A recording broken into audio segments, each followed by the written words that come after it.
सात्विक आहार करें,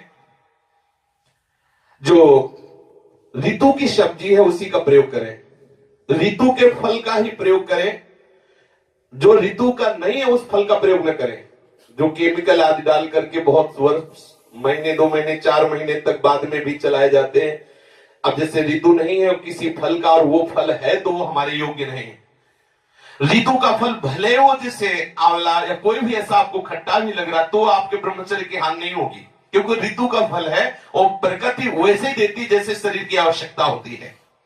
तो कोई भी फल या कोई भी सब्जी ऋतु के अनुसार पाए। ऋतु के प्रतिकूल कोई भी सब्जी जो क्या कहते हैं कोल्ड स्टोर में है, हाँ कोल्ड स्टोर, उसमें रखी वाली ना पाए, मतलब ताजी ताजी जो ऐसा कोई भी भोजन ऐसा पाए जो पचने में हल्का हो, जो मधुर हो, प्रिय हो। गेहूं की रोटी, चावल, जौ की रोटी, साठी, मूंग, अरहर, चना, दूध गाय का, थोड़ा घी, चीनी, सेंधा नमक, शकरकंद और शुद्ध ऋतु के फल व सब्जी, ये आहार कभी आपके ब्रह्मचर्य को दूषित नहीं होने देंगे, पर्याप्त है। अब अगर बढ़िया ये सात्विक आहार मिले तो शरीर भी स्वस्थ रहेगा, बुद्धि भी स्वस्थ रहेगी। और राजसी आहार जाते ही काम का अंदर स्फुरण होने लगेगा। अत्यंत उष्ण गर्मा गर्म एकदम निकल रहा है, गर्मा नहीं साधक को पाना, जब तक धुआं निकलता हो तब तक नहीं पाना, धुआं थोड़ा निकल जाए, वो एकदम नहीं, लोग निकलते हैं एकदम गर्मा, ये साधक के लिए ब्रह्मचर्य के लिए हानिकारक। कड़ुआ, एकदम कड़ुआ बिल्कुल नहीं पाना, एकदम तीखा नहीं पाना, बहुत नमक पड़ा हुआ नहीं पाना, अत्यंत मीठा अधिक मीठा नहीं पाना, रूखा एकदम नहीं पाना, चटपटा नहीं, खट्टा आम की खटाई ये खटाई नहीं, और अधिक तेल युक्त, दोष युक्त, गरिष्ठ पूड़ी कचौड़ी मालपुआ समोसा ये नहीं।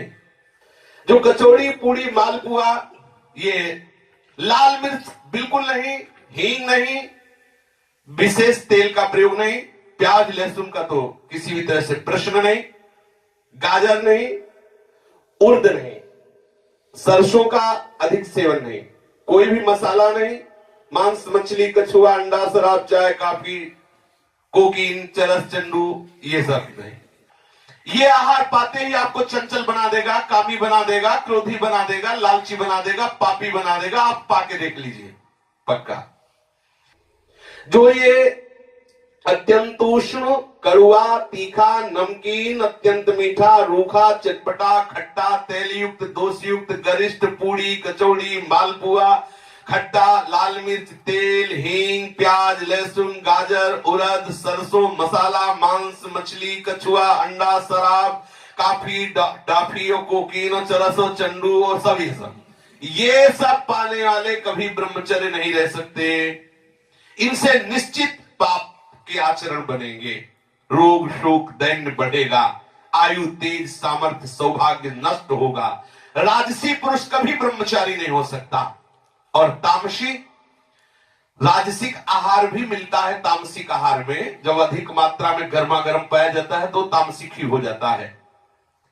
इसके अलावा जो बासी भोजन है, जो रसहीन भोजन है, जो दुर्गंध युक्त भोजन है, जो जूठा भोजन है, सड़ा हुआ भोजन है, जिस तेल में कई बार पकवान बनाए गए हो उस तेल में बना हुआ, ये सब तमोगुणी भोजन है। भले एक बार निकल गया 2 बार निकल उसी में निकाल। अब दुकानों में तो यही होता है, उसमें थोड़ी कि एक बार निकाल के वो घी हटा दिया या तेल हटा दिया, वो तो जब तक उसमें जान रहेगी, मक्खी भी गिरी तो पड़ी रही 24 घंटा, दूसरे दिन छन्नी से निकाल लिया, उसका भी रस उसी में गया और बन के गरम गरम जलेबी आई, बोले जय राधा वल्लभ लाल के चक पार, बहुत संभल के भाई।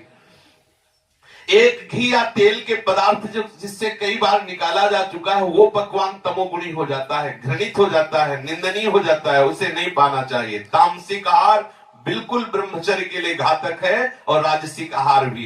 तामसिक आहार पाने वाला वो राक्षस बन जाता है, उसके अंदर पूरी राक्षसी वृत्ति होती है। ऐसा पुरुष सदैव रोगी दुखी बुद्धिहीन क्रोधी लालची आलसी दरिद्र अधर्मी पापी और अल्पायु होता है। जो हस्त क्रिया के द्वारा वीरपात करता रहता है वो अकाल मृत्यु को निश्चित प्राप्त हो जाएगा, मरेगा। क्योंकि महत अपराध बंद, वो मत समझो कि अपराध नहीं बन रहा, वो अकाल मृत्यु को प्राप्त होगा, उसके अंदर ऐसे भयंकर रोग पैदा हो जाएंगे, परेशान हो जाए। डरो डरो, वैसे ही मरना है, काय को ऐसे मर रहे हो। राधा राधा रटो, नियम से चलो, एक बार निश्चय कर लो मुझे हर जलन सहना है, प्रभु की प्राप्ति के लिए मैं हर कष्ट सहूंगा, ऐसा भाव कर लो। और फिर सात्विक भोजन भी जब पा रहे हो तो विचार बिल्कुल ठीक होने चाहिए। भोजन पाते समय कोई ऐसा दृश्य जिससे आपके विचार गंदे हो, कोई ऐसा पढ़ना जिससे विचार गंदे हो, कोई ऐसी वार्ता करना, या कोई अंदर ही अंदर विचार गंदे करते हुए सात्विक आहार भी पाओगे तो आपकी बुद्धि पतित हो जाएगी। महापुरुषों ने ये अनुभव करके बताया है। भोजन पाते समय जो विचार होता है उससे रस बनता है, रस, उसी रस में आपके भाव जाते हैं, वही भाव आपकी नस नाड़ियों में जाकर के वैसे ही पूरे शरीर को प्रभावित कर देते हैं जैसे भोजन पाते समय हम विचार करते हैं। इसलिए बहुत सावधान, भोजन पाते समय यदि आपके पास चिंतन की भाववृत्ति नहीं तो आप बाहर से सत्संग लगा दीजिए, कीर्तन लगा दीजिए और उसको सुनते हुए प्रसाद पाए, बहुत बढ़िया। ये तो देखो कलयुग भगवान की कितनी कृपा है, भोजन पा रहे हैं, कोई महात्मा बोल रहा है, सत्संग आप बैठे सुन रहे हैं, बहुत बढ़िया है। यंत्र का आजकल तो बहुत बड़ी कृपा है। अगर कुछ नहीं तो नाम कीर्तन लगा दीजिए, प्रसाद पा रहे, नाम कीर्तन चल रहा है, चतुरासी जी के पद चल रहे, ठाकुर जी की कोई वार्ता चल रही और हम प्रसाद पा रहे, तो हमारा सारा चिंतन सुनने में गया और प्रसाद पा रहे, वो हमारे अंदर भागवतिकता प्रकट करेगा।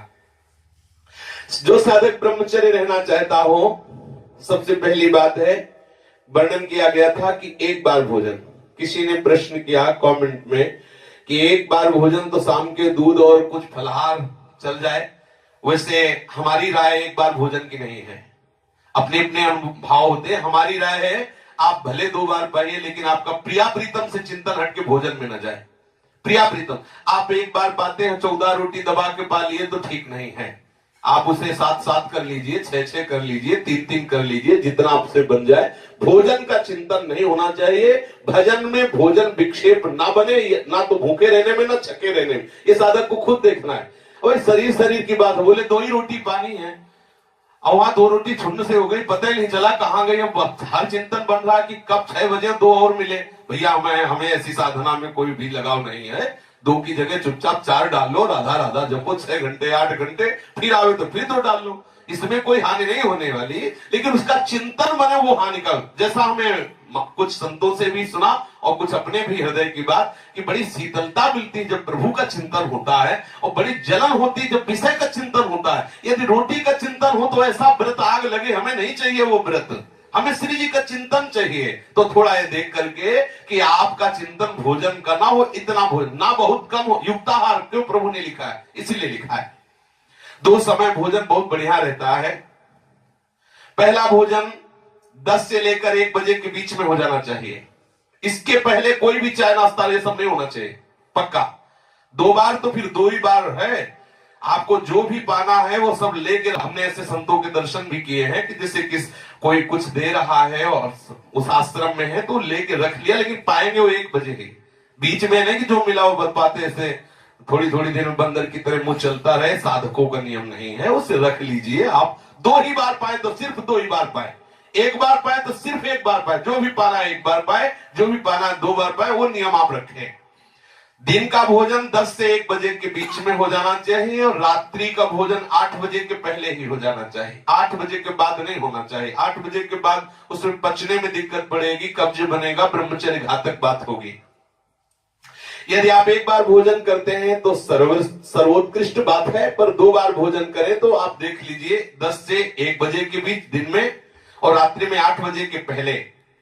और जब आप भोजन पालें तो 30 मिनट जरूर टहले, शरीर स्वस्थ रखना है, भजन करना है तो ये करना है, नहीं तो गड़बड़ हो जाएगा, आप कब्ज हो जाएगी, फिर परेशानी है। खा के एकदम सहन नहीं करना, 30 मिनट टहलना है। रात्रि में दूध पीना है तो या तो बहुत ही कम गर्म एकदम, और या एकदम ठंडा। अगर आपको लगता है थोड़ा गर्म हो तो बिल्कुल थोड़ा ही गर्म होना चाहिए। अधिक गर्म दूध पी के सहन करने से वो ब्रह्मचर्य का नाश अर्थात स्वप्न आदि दोष प्रकट करने वाला होता है। चीनी मिलाने की जरूरत नहीं, यदि आपको ऐसा लगता है कि हो तो बहुत कम चीनी मिलाकर ही प्रयोग करें, वैसे जरूरत नहीं है। गर्मा गर्म रात्रि में ना भोजन पाना है ना कोई पेय पदार्थ पीना है, गर्मा गर्म ना तो भोजन पाना है और ना कोई पेय पदार्थ पीना है। अगर आप गर्मा गर्म कोई पदार्थ पी के शयन करते हैं तत्काल, तो निश्चित आपके ब्रह्मचर्य की हानि हो जाएगी, सावधान रहें। ताजा, सात्विक और ना गर्म ना बासी ऐसा भोजन कीजिए। और रात्रि में हल्का हल्का गर्म या ठंडा दूध ले सकते हैं जो जरूरत हो। नहीं, दूध की साधक को जरूरत है नहीं, पर अब आप देख लीजिए, हम मना नहीं करते, पर है नहीं जरूरत। क्यों जरूरत नहीं? क्योंकि अपना कोई और कार्य है नहीं। भजन साधन और संयम नियम तो उतने में ही इतनी सामर्थ्य है कि दूध की जरूरत बिल्कुल नहीं, वस्तुता नहीं जरूरत है। पर यदि आपको जरूरत हो तो ले सकते हैं गाय का दूध आधा लीटर, वो भी रात्रि में शयन के पहले, जो इतना गर्म हो कि मतलब आपको लगे कि हाँ ठीक है। अगर अधिक गर्म हुआ तो आपके ब्रह्मचर्य में हानिकारक है। यदि रात्रि में आपको थकान हो रही है, आपको लगता है मैं तत्काल शयन कर जाऊंगा, तो ना भोजन पाना है ना दूध पीना है। अगर रात्रि में आप बहुत थके हैं तो ना भोजन पाना है ना दूध पीना, आप शयन कर जाइए, सुबह भले ले लीजिए। अगर आप थकान के साथ भोजन और गर्म दूध पी ले और तत्काल लेट गए, तो फिर उसमें आपके संयम में बाधा पड़ने की संभावना है। भोजन के समय आप मौन भगवत चिंतन करें या भगवत विचार करें या भगवत चर्चा सुने। किसी भी तरह से आपके भोजन में अधिक नमक, मिर्च, मसाला, ये और मिठाई और किसी भी तरह का कोई नशा या कोई चंचलता पैदा करने वाले पदार्थ बिल्कुल नहीं होने चाहिए। भोजन के समय पानी बिल्कुल नहीं पीना चाहिए, ऐसा अभ्यास कर लेना चाहिए। यदि आपको प्यास लगती है तो भोजन के पहले आधा घंटा 1 घंटा पहले 1 गिलास ले लीजिए और भोजन के 1 घंटा आधा घंटे बाद ले लीजिए। उत्तम बात है 1 घंटा, लेकिन ना से पाओ तो आधा घंटा, लेकिन भोजन के बीच में जल लेने का विधान नहीं है, जो वास्तविक नियम से चलना चाहिए। तभी लीवर खराब हो जाता है। और 1 कोरा पाया आधा लीटर पानी, फिर वो तो सब गड़बड़ हो जाता है। ऐसा अपने लोगों ने 20 वर्ष से अभ्यास किया है, पूरा भोजन हो जाएगा, 1 बूंद पानी की जरूरत नहीं है। भोजन के समय पानी नहीं पीना चाहिए। भोजन के 1 घंटा बाद या 1 घंटा पहले पानी ले लेना चाहिए। भोजन के पहले हाथ पैर और मुंह धो करके पूरे पवित्र हो करके फिर भोजन पाने बैठना चाहिए। भोजन नियमित समय पर, नियमित अर्थात 4 रोटी तो 4 ही नहीं।